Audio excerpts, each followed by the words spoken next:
जिंदगी में सब कुछ हासिल करने की इच्छा किसकी नहीं होती? सबसे आगे रहने की इच्छा किसकी नहीं होती? पैसे कौन नहीं कमाना चाहता? नाम किसको अच्छा नहीं लगता? लेकिन आज मैं चाहता हूँ आपका नाम सबसे लास्ट में हो, उस लिस्ट में जिस लिस्ट का नाम है हार मानने वाले लोग। अगर आज मैं 100 बंदों को कहूँ कि कल से सुबह 4 बजे उठना है और वो 100 के 100 बंदे अभी एग्री भी हो जाएं, तो कल सुबह पता है क्या होगा? 100 में से सिर्फ 80 बंदे उठेंगे। परसों क्या होगा? 80 में से सिर्फ 50 लोग ही उठेंगे। तीसरे दिन क्या होगा? 50 में से सिर्फ 20 लोग ही उठेंगे। चौथे दिन 10 उठेंगे। पांचवें दिन 5 उठेंगे। छठे दिन 2 उठेंगे। लेकिन 100 में से जो आखिरी बंदा है, जो उस लिस्ट का 1% है, वो उस काम को नहीं छोड़ेगा। जो टारगेट उसने अपनी लाइफ में फिक्स किया है, चाहे उसको IAS बनना हो, उसको एक सिंगर बनना हो, एक्टर बनना हो, आर्मी ज्वाइन करना हो, डॉक्टर बनना हो, कुछ भी करना हो, वो बंदा उस हार मानने वाली लिस्ट में हमेशा सबसे लास्ट में रहता है। और यही सबसे बड़ा रीजन है कि जिसको दुनिया सबसे लास्ट में समझती है, वो सबसे लास्ट में नहीं होता, बल्कि दुनिया के 1% एक्सेप्शनल लोगों में होता है। और इसी वजह से उसको लाइफ में वो सब मिल जाता है जो उन 99% लोगों के पास नहीं होता। जिस टारगेट को पाने के लिए 99% लोग ख्वाब देखा करते हैं ना, सेम उसी टारगेट को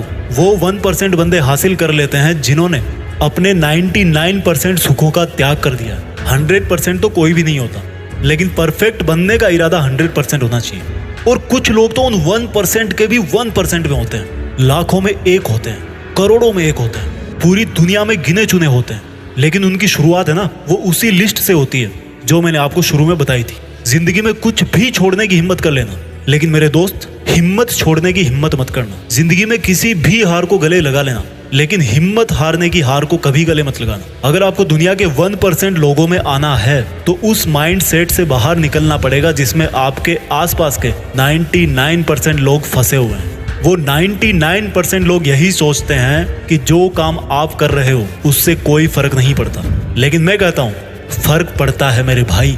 जो पत्थर नदी में गिरता है ना, वो 1 महीने में चिकना नहीं होता, कई साल लगते हैं। लेकिन आप तो यार इंसान हो, इंसानों में सक्सेस की चिकनाहट तो उसी दिन से आना शुरू हो जाती है जिस दिन वो उस हार मानने वाले लोगों की लिस्ट में सबसे नीचे आ जाता है, जिद्दी होकर बैठ जाता है कि करना है तो बस यही करना है, चाहे हासिल कर पाऊं या ना कर पाऊं, वो बात की बात है। अभी की बात सिर्फ इतनी है कि जिस काम में मैं इतने दिन से लगा हुआ हूँ, जो टारगेट लेकर के मैं बैठा हूँ, उस टारगेट के इरादे को घुटने नहीं टेकने दूंगा। और जिसके इरादे घुटने नहीं टेकता है ना, उन 1% के 1% लोगों के लिए दुनिया बहुत ताली बजाती है। आज से डिसाइड करो कि मुझे देश में अपने नाम के साथ साथ, अपने गांव के नाम के साथ साथ दुनिया में भी देश का नाम और ऊंचा करना है। जय हिंद, वंदे मातरम।